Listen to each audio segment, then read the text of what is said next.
Next up on the Cosmic News Network, First Contact with Joshua Pert. Good morning, Earthlings. Good. How you doing today? Good. How you doing today? Welcome to First Contact Radio. Welcome to First Contact Radio. To talk about all these things I'm talking about is because in life, everything is energy. Every single thing that's out there. Yo, it's First Contact with Joshua Poet. He's the man on the mic, just in case you didn't know it. Covering news from all around the globe, from the weather and space to UFOs. He'll talk politics and make you open your eyes. Conspiracy theories and government lies. He'll dig it all up and try to find the proof. Cause it's time to demand the truth. It's time. First Contact Radio. We have arrived. To demand the truth. It's time. First Contact Radio. We have arrived. To demand the truth. It's time. First Contact Radio. It's time to demand First the Contact truth. Radio. We have arrived. First Contact Radio. Good morning, Earthlings. Welcome back to First Contact Radio. Today is the 17th of July, 2014. We're just moving along in this year, aren't we? It's a Thursday. So let's see. Our moon sign made a transition last night. It went into Aries, which is where it is right now. It will be all day today and through tomorrow. So Aries is a fire sign. Aries is a fire sign. Aries is the first sign of the zodiac. So it implies the beginning of another cycle. And these cycles are short cycles. They're 12-month cycles. On one hand, they're cycles that occur every 2.5 days, so they're smaller cycles. So this particular moon cycle, smaller cycle, is a new beginning, and it's a beginning where we're getting into the leadership, the pioneering efforts, because is what the Emperor is all about. The Emperor is the one who sets forward with the ideas, puts things in order. So, and then the sun sign, Cancer, it's a water sign. So we're dealing with fire, and we're dealing with water. Fire underneath, water on the surface. So just think of the pot on the stove. You got the fire. You can turn the fire up really low, and you can warm the water up. That way you can make yourself some soup, some tea. You can turn the fire up really high, or the ideas, and you could get the water to bubble, to boil. In which case the water, the emotions, or the ideas or the fire can just be so hot that it could cause all of the water to steam. So if you think in terms of ideas, fire, water, feeling emotions, the Cancerian energies, that's what we're looking at. Our ideas can overwhelm our emotions, or they can work well together. Just depends on how we're going to do it. And so every day is just about looking at what are the energies around us and how are we working with the energies. And if you learn to look at things from that perspective, you really see it differently. You really kind of see a way how to put it together, because it all starts to make sense. We're just learning how to deal with energy, and if we know what energy is dealing with us, it makes all the difference in the world. That way we have a bit more direction of where we're going. Now we do have a couple of lessons that we're learning for today. These lessons are recurring, or have actually just kicked into gear. A couple of squares. These are squares between Aries, so between that pioneering leadership, and Venus, Mercury right here, which is communication, and Pluto, transformation, deep transformation. Okay, one of them is dealing with ideas, one is dealing with water. So these are lessons that we're dealing with over the course of these days, these lessons on how we're being transformed by our leadership abilities. How our communication is changing once we look at things from that perspective. Okay, let's go over and look at the tree of life for a little bit more help on this. Okay, we know that we have Aries right here. You know that we have the sign for the Cancer right here. Alright, so this tells us that we have Mercury is a square. So this is communication. So communication is a square with Aries.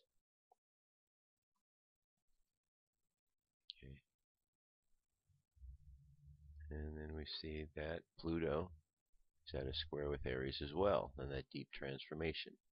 So if you just think of the keywords associated with each one of these, and you just start putting them together like a puzzle, you know, one answer, there's not like a one answer for everybody, because everybody's different, and everybody's changing on a daily basis.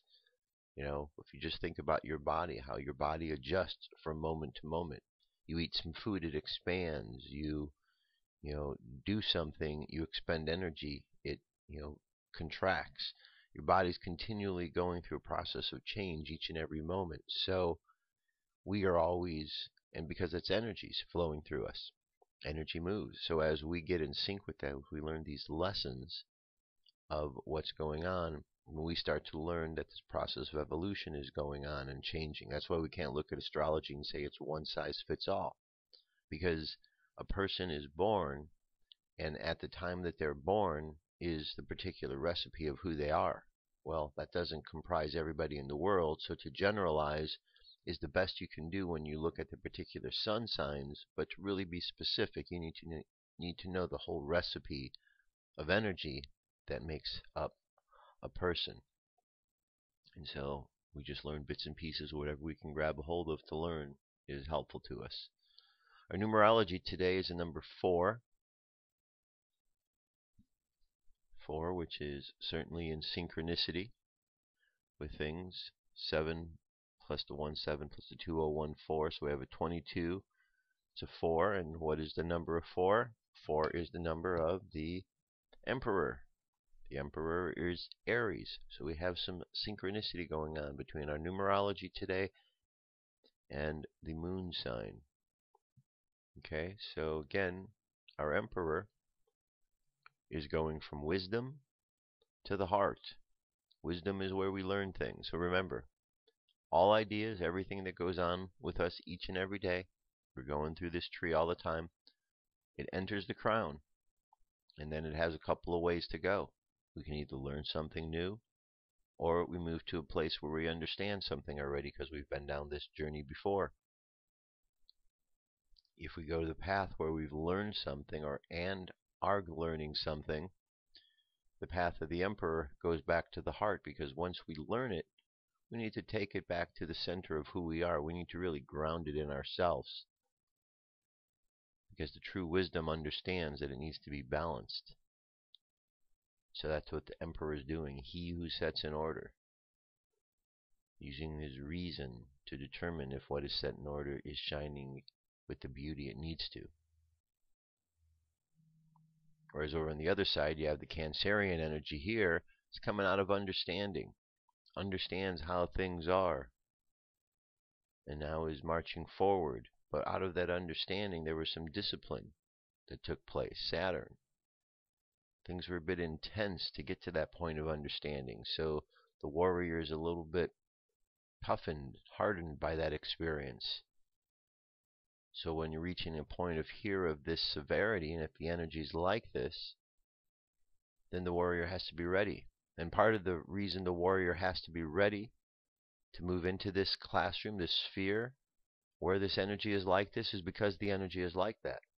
So the warrior has to get ready first, and the understanding helps the warrior to get there. But once the warrior gets to this place where it's severe, the warrior has to learn not to follow the first inclination to fight, because that goes against what the real warrior is about. The warrior needs to ask questions. The warrior needs to find balance and get back to the heart. So you have justice right here. Okay, so our emotions and our feelings is what the charioteer is dealing with. So when we understand things, when there's a lot of discipline going on, it affects us emotionally. And those emotions affect how we're going to deal with the energies around us. And when things get too intense and severe, sometimes it can drive us a little bit bonkers, for lack of a better word. Okay, once you get to the severity here, and you got the heart here. So that's what's going on here today. When we go to the highlights of the tarot, let's take a look at the Emperor, just to kind of keep ourselves going on this. Now, it's very important to go over these multiple times, And I'm in the process of structuring together a program where we'll actually do that. We'll have a systematic, like a class, where we'll do a systematic session for a number of weeks of study in regards to all of this. And so going over each and every one when it comes up is a good thing, because it just kind of reiterates what it is we need to know. And every time we learn something a little bit more about each one of these, which is the really cool part. Okay, so one thing just to keep in mind, just remind yourself, all of the colors mean something here. Okay, these cards are all cards that are part of the system of the builders of the Adytum. All of these colors here have meanings in regards to everything that is, is being described here. So we have red is the color of action, purple is the color of royalty, yellow is the color of the mind, the mental energies.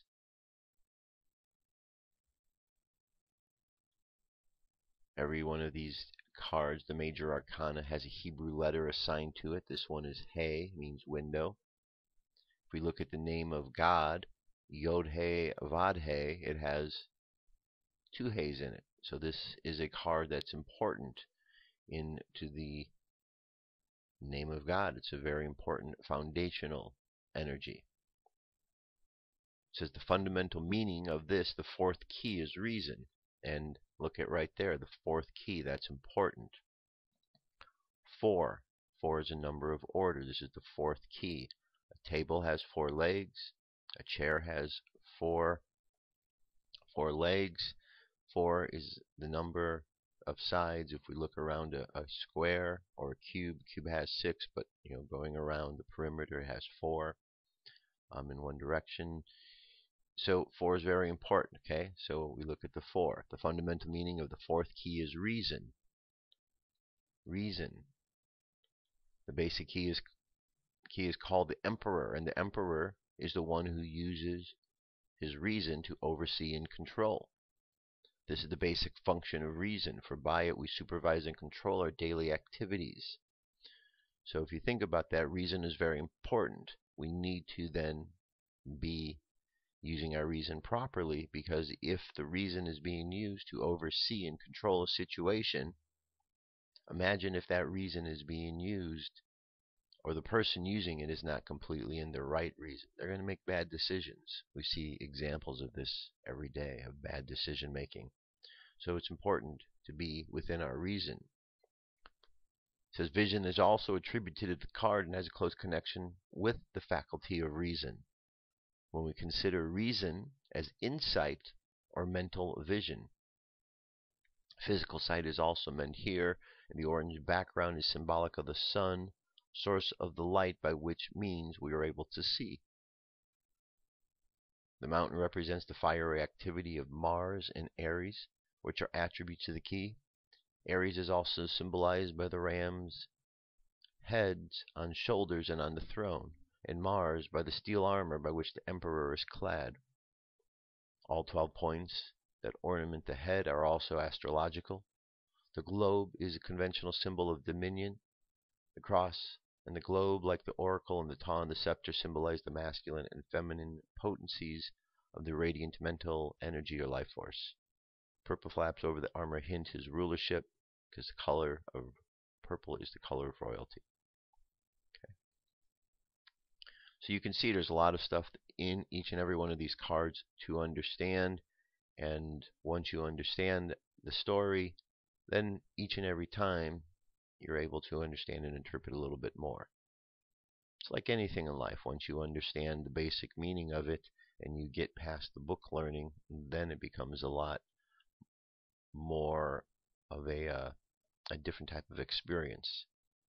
Alright, so I think what I'm going to do is on Mondays, we already started. I started going through the Mystical Kabbalah the last 2 Mondays. I'm going to put together a particular structured lesson plan, and this coming Monday we'll start to put that in place. Alright, so if you have any questions or thoughts as it comes along, but we'll give it a good study. How about that? And we'll do it for like a month, see if we need more time than that. We'll probably need more time than that, but we'll give it a good start. The next 4 Mondays will be focused on the study of the Tree of Life, Kabbalistic system, what it is, what it isn't. Alright, so let's continue on here. Current moon phase, 66% of the way full, making its way down to the new moon. Up in the sky tonight, it says the Big Dipper is high in the northwest after dark. It's beginning to turn around to scoop up water through the nights of summer and early fall. The waning moon, nearly at last quarter, rises at 11 p.m. or midnight and climbs high into the early morning hours. Far in its background is Uranus. Magnitude is 5.8. Located with binoculars or a wide field telescope. Okay. There's no other particular maps here for us.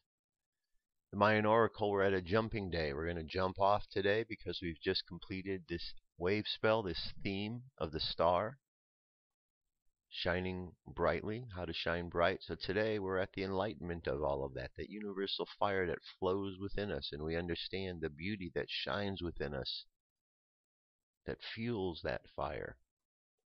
Not a prideful beauty, but something much more. When we really understand the power that we have within ourselves, we understand that the pride aspect is really not part of it. We also understand why pride can be such a downfall, like the Achilles heel that can take us down when we misuse the energy, because that's really what pride seems to be.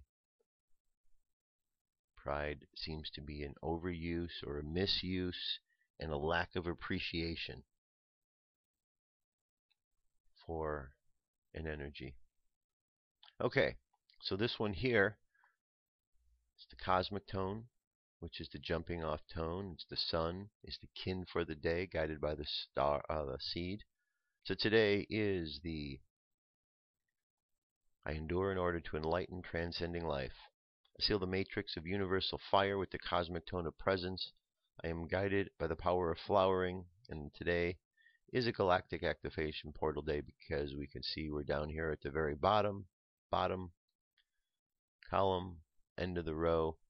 Now, what I want you to notice here, this is a grid. It's called the Zolkin. We look at this every day. Now we're looking at this system. It's 13 columns and it's 20 rows. The 13 columns represent the 13 moon tones that occur during the course of the year. The 20 columns represent 20 solar frequencies that occurring during the same time over the course of the year. This grid is 260 possibilities. You start at the top and you count down 13 spaces, which is the 13 tones. And then you start over again and you go through 1 through 13. And as you count through 1 through 13, you get through that process of counting up to 13 and then starting over 20 times. And at the end of the 20th time, you're right here. So 1 through 13, 1 through 13, 1 through 13, 1 through 13, 20 times. That way this cycle of the moon is repeated over and over and over again. And is represented at the 20s by how many times it is done. Now, this cycle has been going on for thousands and thousands of years. And when it gets to the very end here, which is the end of this Baktun, the end of this column here, guess what happens?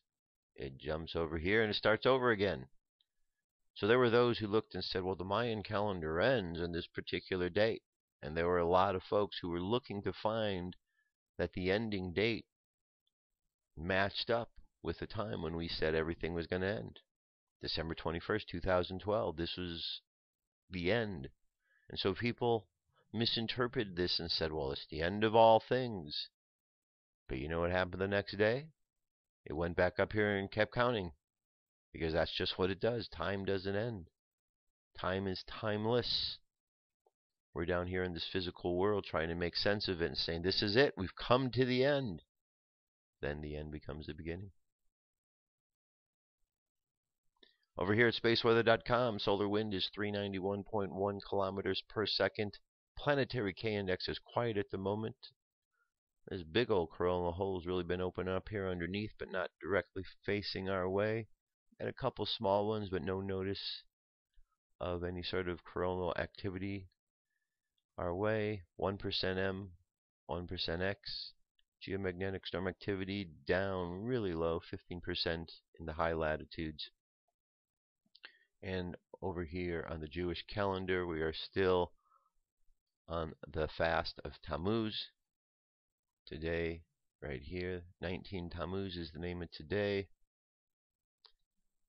And remember, this is the time of mourning after Moses returned and destroyed the commandments, or part of the commandments that were given to him. It says these are the laws and the customs, the 3 weeks. During the 3 weeks from the 17th of Tammuz to the 9th of Av, and today we're on the 17th of Tammuz, we commemorate the conquest of Jerusalem, the destruction of the Holy Temple, and the dispersion of the Jewish people. Weddings and other joyful events are not held during this period. Like mourners, we do not cut our hair, and various pleasurable activities are limited or prescribed. Citing the verse, Zion shall be redeemed with misfat, and its returnees with Zadeka, the Rebbe urged that we increase in Torah study, particularly the study of the laws of the Holy Temple and charity during this period. And the daily thought is, choose your strategy. How do you fix a place, a problem, a person, anything at all? By rejecting the bad and embracing the good? If so, you have two possible strategies. You could focus on all that is bad, ugly, disease, scraping it away and chasing it out, so eventually that all that's left is pure and healthy. Or you could focus on whatever is still healthy and functional, embracing it, fortifying it, and using it for its true purpose, so that eventually the dark crust which is imprisoned will simply fall away. Certainly both strategies are necessary, and both have their time and place. But where do you begin? Well, it depends. When the human soul shines bright and strong, with just a few details out of place, then you can focus on discarding whatever bad remains. But when everything is a mess, when the soul lies in the deep coma, when darkness rules in every cell, then to attack the disease head-on could prove fatal. Then you have no choice but to seek out the precious sparks of life that have survived. Those are the most precious jewels, those hidden at the bottom of a dark mind. Okay, there you go. That is our daily thought. So that gets us going. That gets us started. I'm going to jump away. I'll be back. We'll continue on. Come into our circle, Great Spirit. Fill our souls with peace.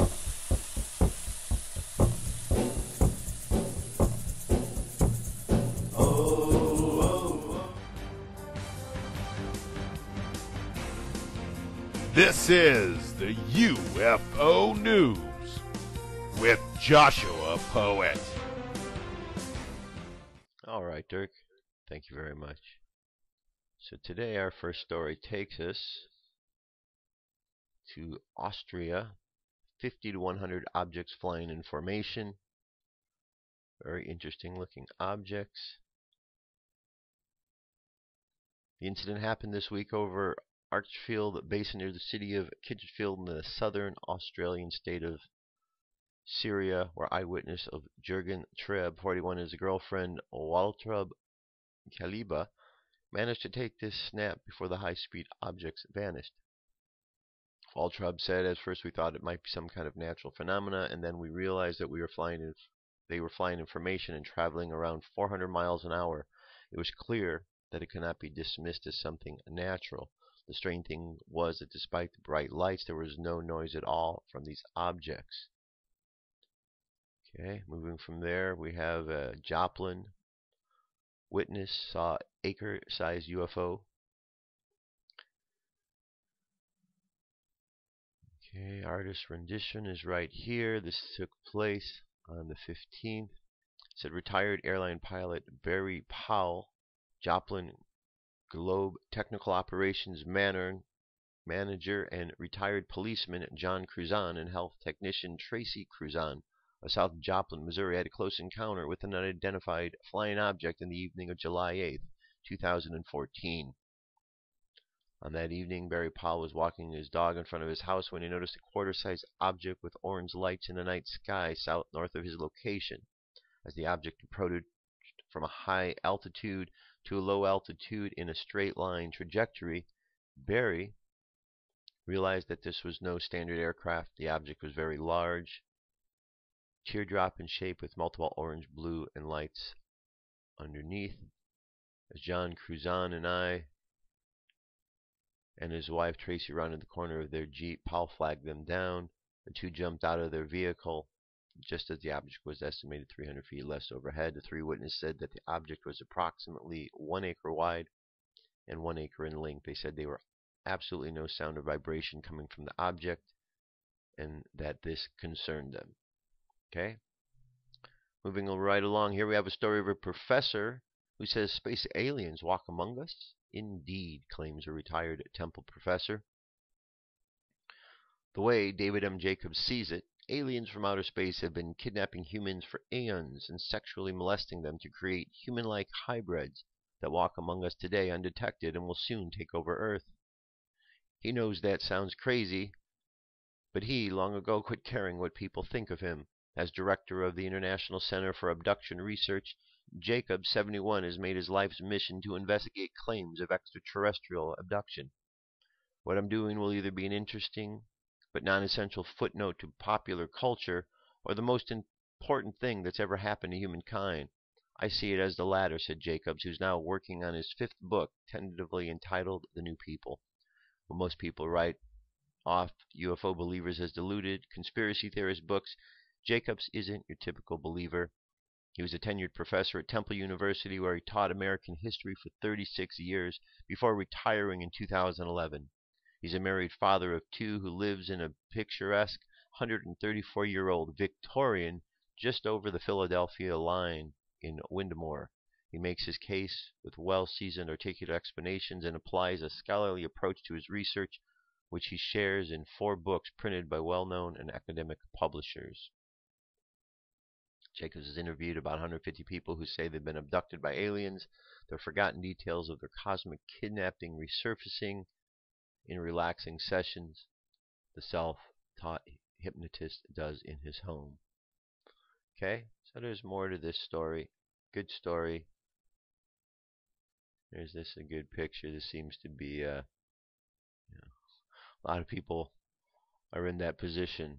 Hole in ground, stick head in hole, and ignore everything that's going on. Alright, here's a video for you to watch, a little movie. It's not very long, 10 minutes. It's all about Peru's UFOs. We've talked about what goes on in Peru, and they've had quite a number of sightings over the years. It says Peru has long been recognized as a UFO hotspot by ufologists and researchers alike. Some believe that archaeological wonders such as the Nazca Lines and Machu Picchu are evidence that ancient astronauts visited the area and are possibly still visiting today.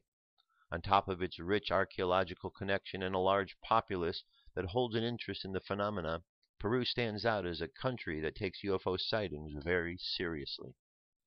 So there you go, 10 minutes, 18 seconds. Cameron Diaz, UFO encounter.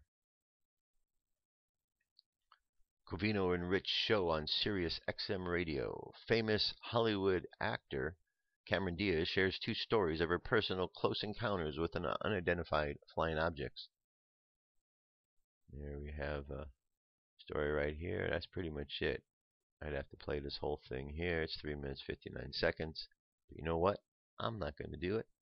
I'm just letting you know she had an experience. And if you want to hear more what Cameron Diaz has to say, you can click on that link and listen. Here's the Dalai Lama.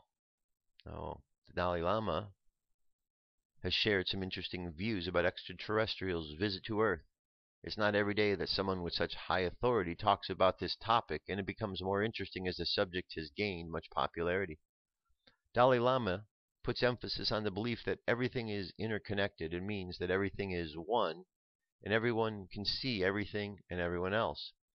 The belief that all are interconnected is not necessarily spiritual anymore, as modern science is catching up to this matter. A great example of this belief is the interconnectedness of all things. According to Dalai Lama, the first step to see the interconnectedness of those who reside in the world is realizing that everyone living on Earth is interconnected. Having said that, Dalai Lama believes humans are moving towards contact with those from other worlds in today's generations as well as the ones after, has a future in the stars. Many people on Earth believe that intelligent extraterrestrial life is out there, and many believe that the alien visitation to Earth has been happening for a very long time. There is an abundance of evidence of the claim that Earth has been visited and is being visited on a daily basis. The evidence ranges from official documentation by government intelligence agencies and more. Additionally, there have been statements issued by very high-level political and military personnel to support such claims. Many professionals claim they have had direct contact with extraterrestrials. Here we got a little movie for you. Dalai Lama's own words, basically saying what was just said right there. Alright, that is our UFO news. I'll be right back. We shall continue on. Stay tuned.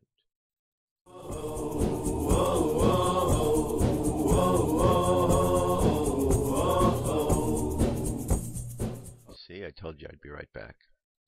Alright, I'm going to continue on with Barbara Marciniak's book, Bringers of the Dawn.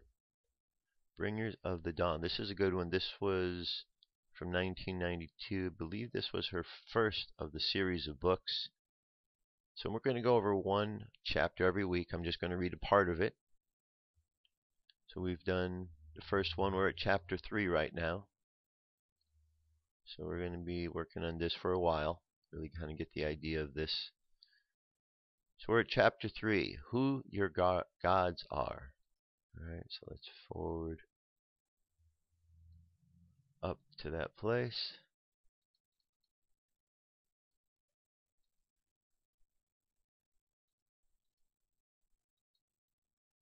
Okay, I believe we're getting closer, right?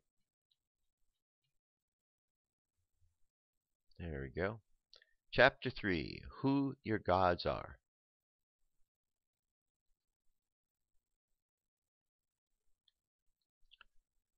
It says, there are many misconceptions about the idea of godhood. The universe are full of intelligent beings who have, over time, evolved and developed all sorts of capabilities and functions to serve their needs, to express themselves creatively. The importance behind existence and consciousness is creativity, and creativity takes many forms. Eons ago, Earth was but a thought in the minds of great beings who had set before themselves the task of creating new forms of existence. Many of these beings affected the creation of the universe, and you have termed them God.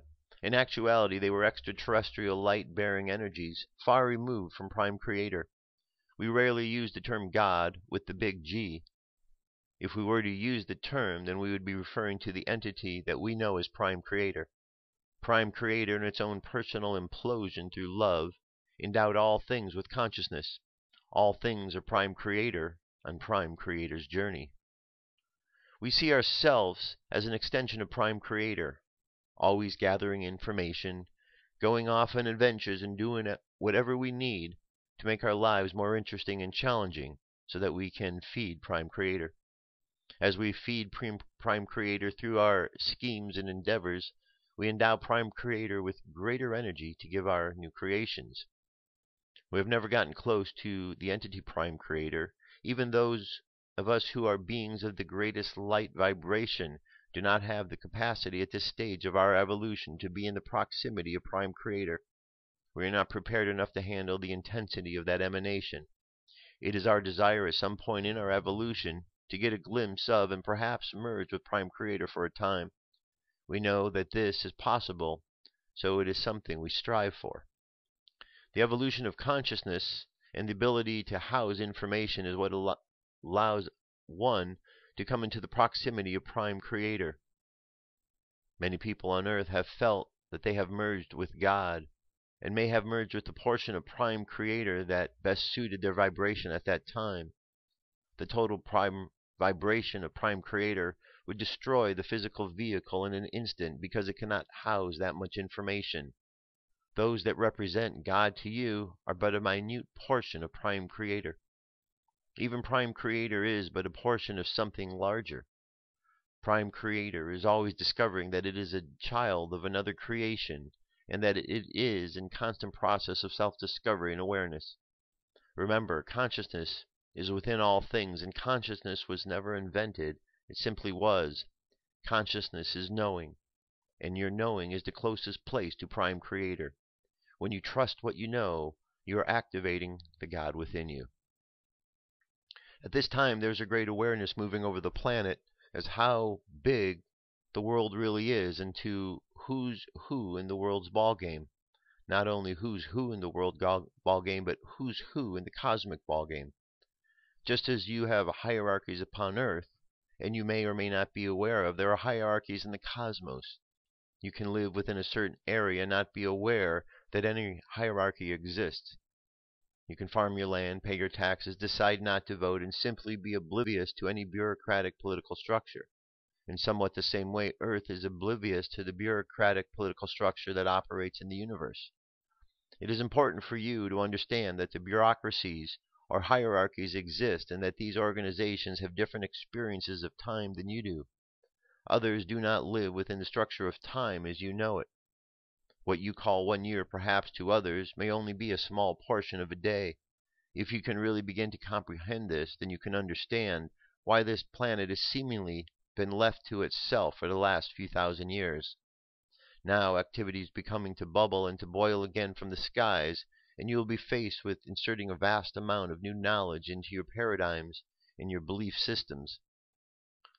This planet is in for a culture shock, a big surprise.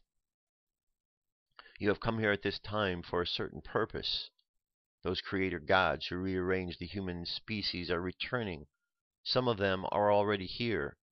This planet has been visited over and over again, and many different forms of human beings have been seeded here through a variety of experiments. There have been many influential factors that have created the course of history on Earth. There have been civilizations on this planet that have existed for millions of years and have come and gone and not left a trace. These civilizations, each and every one of them, were influenced by those you may term God. Your history has been influenced by a number of light beings whom you have termed God. In the Bible, many of these beings have been combined to represent one being, when they were not one being at all, but a combination of very powerful extraterrestrial light being energies. They were indeed awesome energies from our perspective, and it is easy to understand why they were glorified and worshipped. There is no literature on Earth that gives you a true picture of these beings. All of the gods came here to learn and to enhance their own development through the working with creativity, consciousness, and energy. Some became very successful, mastered their own lessons, while some made quite devastating errors.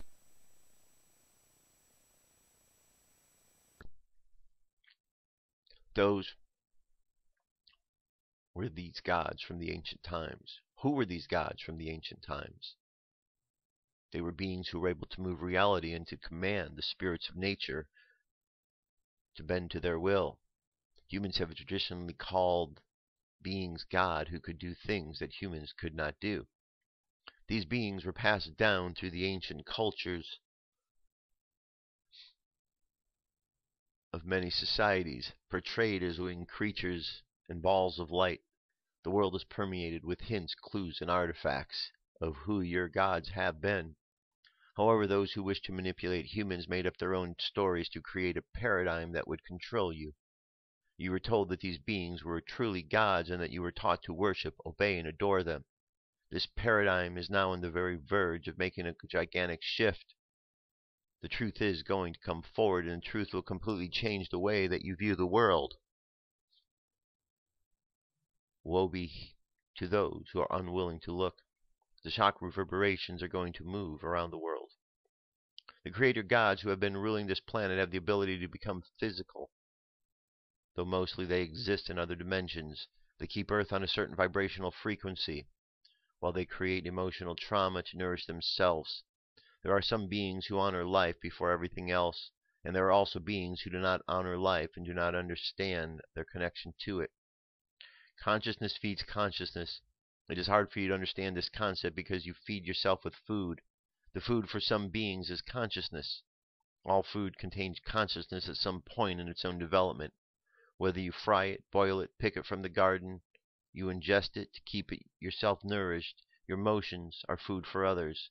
When you are controlled to bring about havoc and frenzy, you are creating a vibrational frequency that supports the existence of these others, because that is how they are nourished. There are those who live off the vibration of love, and that group would like to reestablish the food of love on this planet. They would like to turn this universe into the frequency of love so it can have the opportunity to go out and seed other worlds. You represent the renegade group of light, and you have agreed to come back to this planet. You are on assignment. You come into these physical bodies to take them over, and you intend, through the power of your spiritual identity, to change the physical body. You all selected with great care the genetic lines that would be the best to give you the head start with all of this. Each of you chose a genetic history through which members of the family of light have threaded.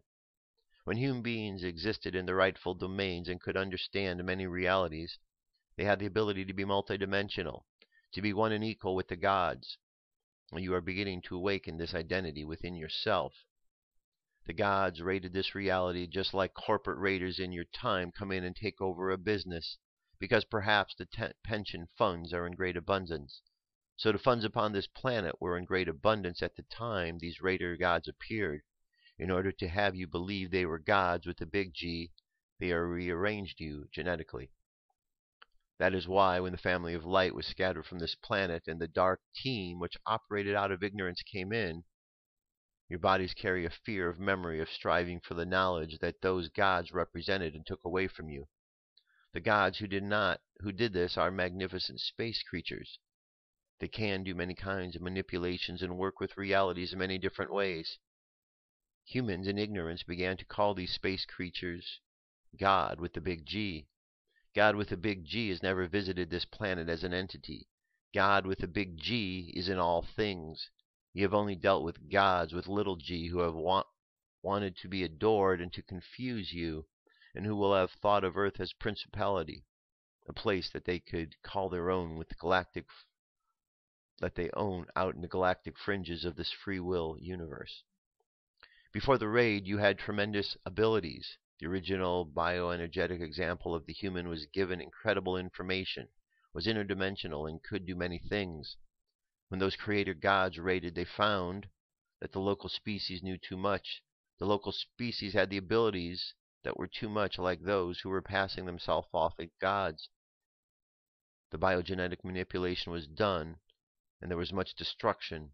There were experimental versions, and the species brought into the planet where the original database was scattered but not destroyed.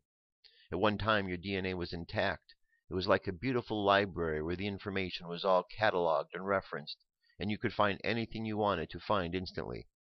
When the biogenetic alteration occurred to unplug the data, its eras, as if someone had this reference system and pulled out all the books off the shelf and heaped them into a pile on the door so that there was no order to them.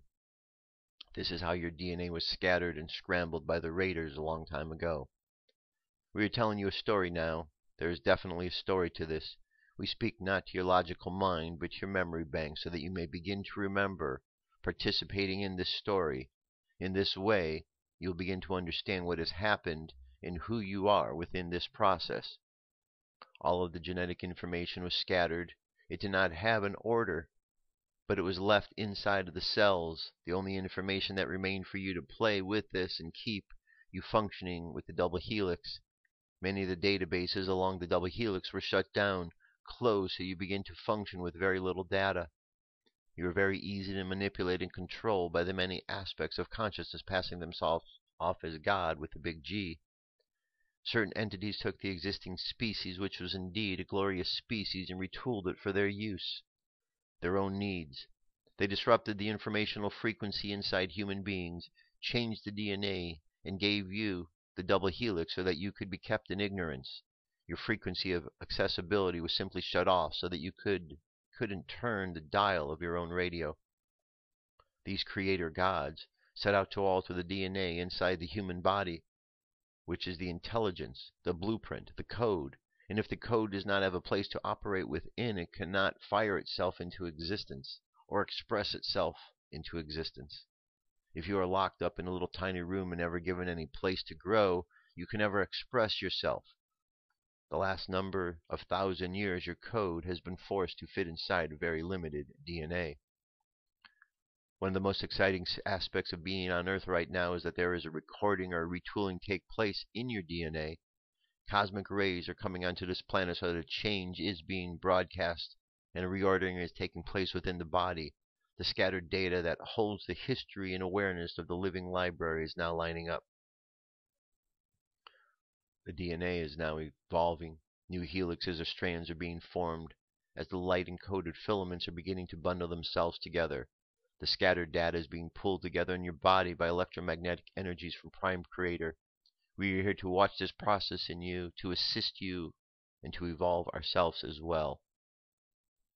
As this rebuilding and reordering comes together, you will create a more evolved nervous system that will allow much more data to move itself into your consciousness.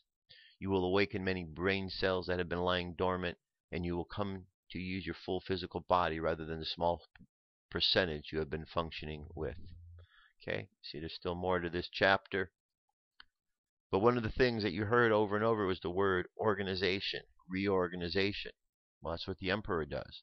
The emperor organizes, puts things in order. So very important that we understand the process. Now, didn't get into it up to the point where we were reading where they were talking about the Lizzies, which is a term they use for the reptilians. But this article here gets into that particular topic. This is an article over at In5D. It says Reptilians and the Council of 13. Okay, I know you've heard of reptilians and you've heard of 13. Now, here they are together.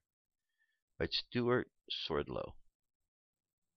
The leader of the Earth's Illuminati is called the Pindar.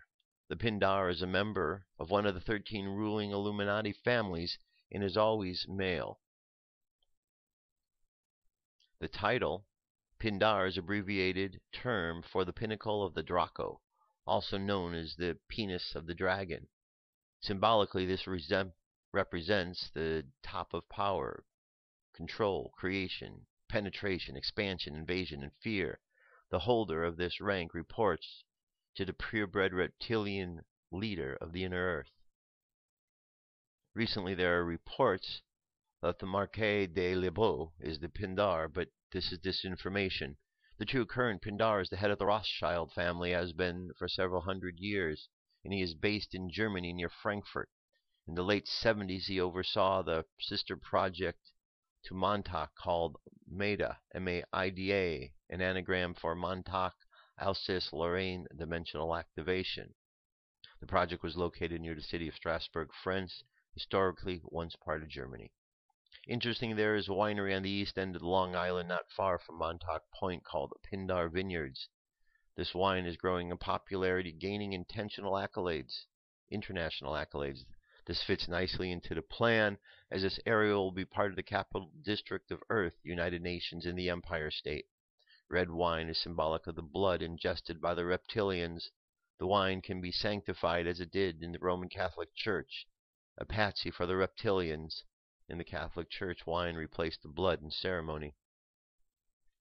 The Illuminati here on Earth have established a pyramid structure of control identical to the systems that exist in the Draco Empire.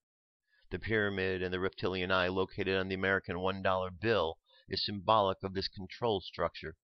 The eye is the cap of the pyramid, thus explaining why the original surface of the Great Pyramid in Egypt was capped with solid gold. The Pindar is expressed by the gold cap on the pyramid. Next layer, or the eye on the pyramid, represents the 13 ruling families, and they are. At the top of it, we have the Pindar, or Rothschild, followed by Bruce, Cavendish or Kennedy, then de Medici, Hanover, Habsburg, Krupp, Plantagenet, Rockefeller, Romanov, Sinclair or St. Clair, Warburg or de Banco, Windsor or Saxe-de-Goth. Each of the 13 ruling families is given an area of Earth and or a particular function to fulfill on the Earth. These particular functions include global, finances, military, technological development, mind control, religion, and media. Each of the 13 ruling families has a council of 13 as well. The number 13 has great significance to them. They know that there are 12 types of energies that pass through the 10 aspects of the God mind. The totality of the 12 energies equates a 13th energy. This is considered the most powerful knowledge. They also know that there are really 13 zodiac signs, not the commonly acknowledged 12.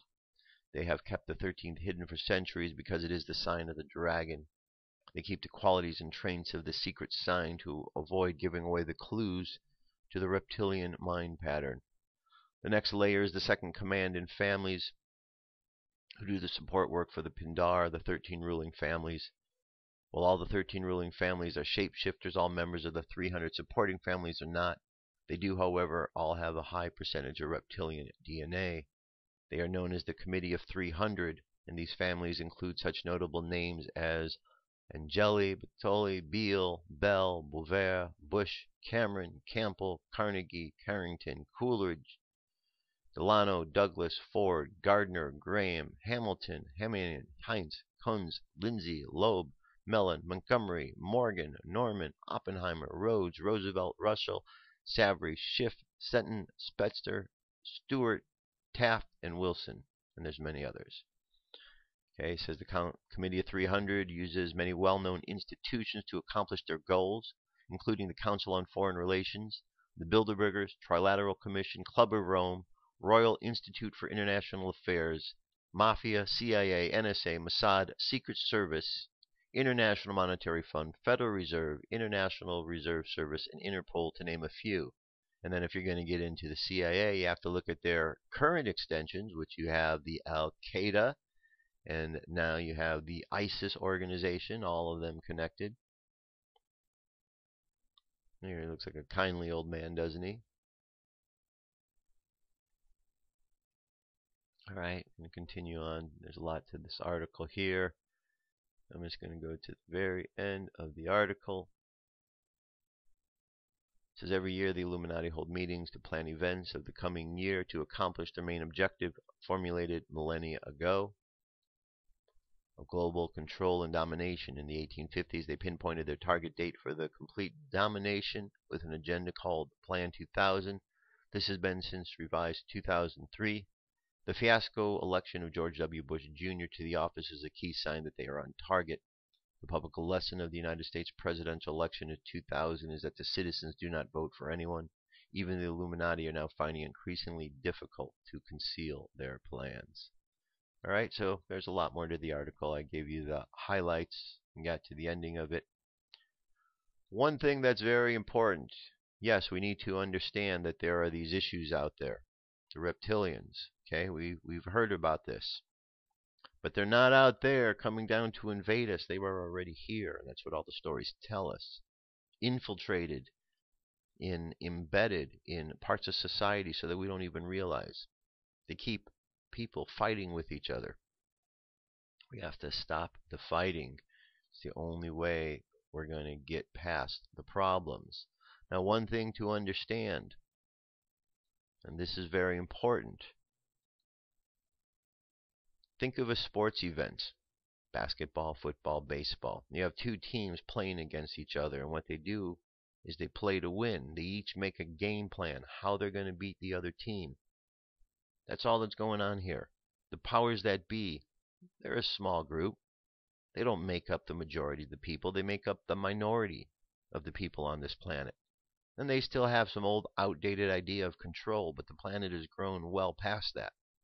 So just because they have their idea that they want to control things, and just because they're making an effort to make that happen, does not mean they're going to succeed.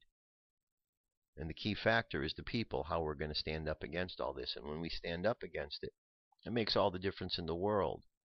Because the stories that are out there, stories of the reptilians and those who are ill-meaning, pale in comparison to the stories of those who are coming back to assist, to the good that's out there and to the good that's down here. We just have to believe in the good. It's the only way we're going to be able to move forward with peace of mind, because if we don't believe in the good, then what's the point? What is the point? All right, let's go listen to our message for today. This is from Lady Nada. Here we go. Let yourself feel. Ascended Master, Lady Nada's weekly message July 10, 2014. Received by Julie Miller. July 10, 2014. Beautiful bright hearts, we are positive by now that most of you realize happiness has always been a choice. And if happiness is a choice, have you ever pondered if sadness is also a choice? Happiness is a state of being that nearly every dear soul aims or longs for. Happiness is a positive and enthusiastic state of mind, whereas sadness gives the appearance of being dark and dreary, a state of mind to escape from. However, sadness is something that each of you has experienced at some point in your current life stream, and we would like to express that being sad once in a while is not a bad thing. It is important to remind yourself of what you are grateful and to not forget how important you are to yourself and to others. Even though life can be quite challenging, it teaches those that are paying attention how to find and appreciate happiness after each struggle, pain and hurtful situation. Sadness is not most people's first choice of emotion to be feeling, it has the capacity to become an inevitable feeling. Sadness is often considered a demonstration of weakness, even though sadness is a part of life. You wouldn't know happiness without it. So many dear souls busy themselves, trying so hard to ignore this important feeling, hoping it will pass so they can choose happiness once again. Unfortunately for these dear souls that try to escape moments of sadness, this feeling of emotion must be felt, must be allowed to exist in a tangible way. Sadness doesn't exist just to make you feel sorrow or unhappiness, there is always a reason for everything, beautiful bright hearts. Sadness has the ability and power to illuminate your own humanity and of your capacity to be kind and compassionate towards others and yourselves as well. Sadness provides you with the inner knowing that regardless of the power of your inner strength or how well evolved you think you have become, it reminds you of your humanness and infinite strength. Because of sadness, you are reminded how much you really need to be in the presence of others during different situations. Sadness creates a reaching to others as there is an internal understanding that your sadness is derived from each other in equal amounts of it being derived from within. Sadness can become a great teacher if you are paying attention to its instruction as it guides you to be honest and truthful with your feelings and about yourself. We understand not many dear souls enjoy talking about their feelings, especially when they are sad. We suggest writing out your feelings, if the feeling of sadness is overwhelming and you have not found someone to share with. Writing out your feelings in place of being in the company of others has a great healing effect. It helps you to rise above your current state of mind and release the reasons behind your sadness. Sadness brings changes. As you let go of something, sometimes sadness takes its place, but for only the amount of time you permit it to be there. Then you remember the things that make you happy and allow happiness to take sadness's place. Healing comes from many avenues and ways. Sadness is just one of the ways that can bring about peace and happiness. No one enjoys being sad, but sadness is an inevitable period of time that each of you will experience. It is essential, beautiful bright hearts, to allow the sadness to come, let it teach you what it came for, then allow it to heal you. Don't run away from the moment of sadness, as it will eventually catch up and cause greater despair. Sadness is a part of your existence that is important for you to embrace and endure. Let yourself feel and move through the feeling. Allow the feeling to take you on a most rewarding exploration of your inner self. Don't be afraid of what you'll discover, since you'll be discovering more of your total self. Be grateful for each moment you have, including the sad moments, and appreciate the happy moments you receive after moving through any emotional upset or sadness. Life has so much to teach you of your total self. Allow more of your real self to emerge, to experience and to feel and to become. Your feelings may at times annoy you, possibly frustrate you, but behind them is the reason of their appearance. Once you learn its reason, then you can begin to heal, move on and find happiness once again. Peace, love and joy can be had once again after going with the flow of a sad moment. God does not want any of His children drowning in sorrow. He wants you to grow, to learn, to live and to become all that you can be. And so it is. I am Ascended Master, Lady Nada. Alright, very nice message from Lady Nada. That brings us to our meditation for today, so close your eyes, take a deep breath, and exhale. Take another deep breath, and exhale again. And another breath, and exhale. And continue to breathe in and out. Find a nice, comfortable pace. And imagine as you exhale, it's as if the waves are going out, and you inhale, the waves are coming in. And imagine yourself at the lake or the ocean, where you're seeing the waves moving back and forth. And as you see the waves moving back and forth and you feel your breath going in and out, you realize the connectiveness to all things, that all things truly are connected and correspond with each other.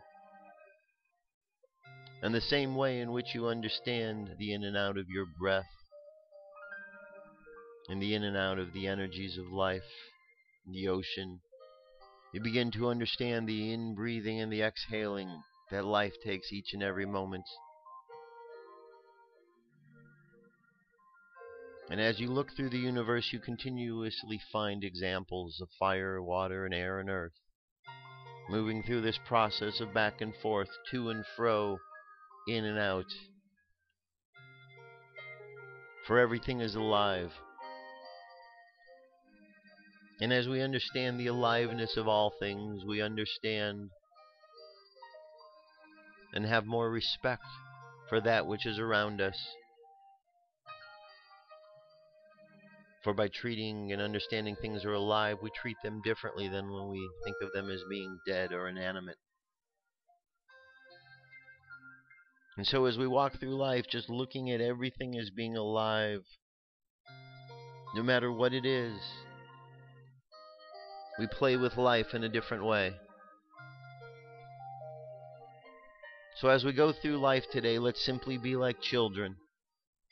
Look at each and everything that we see as being alive. Being alive because it contains molecules. Molecules that are part of the existence of the universe. Therefore, of all things, no matter what they are, be it a car, or a rock, or a flower, they are all created of the exact same God force energy, and were simply put into the form they are, whether by natural or artificial means, but nonetheless all contain that energy. So as we walk through life, let us just play like children and imagine all things that we experience today as being alive, and see what kind of connection we have with these as we experience that. So let our subconscious mind continue on that journey, and let's bring our conscious mind back to the present moment on the count of 3. 3, coming back to the present moment filled with confidence. 2, coming back to the present moment filled with faith. And 1, coming back to the present moment happy, healthy, and whole. Happy, healthy, and whole. Take another deep breath. Exhale. And open your eyes. That's it, my friends. That's our show for today. Thank you so much for being here. I'll be back tomorrow. More news, more information. Tomorrow's Friday, Jesus Friday, so I'll have some good information, Jesus stories. Until then, you have an awesome day. Remember, play with life today. Look at everything as being alive. Even if you don't believe it to be true, just imagine it. Just play. See what happens. See where your mind goes if you just look at things from a different perspective. It's not going to hurt. Later, go back to the other way. But just see what happens. That's it. I'll be back tomorrow. Have an awesome day. Peace. I'm out of here.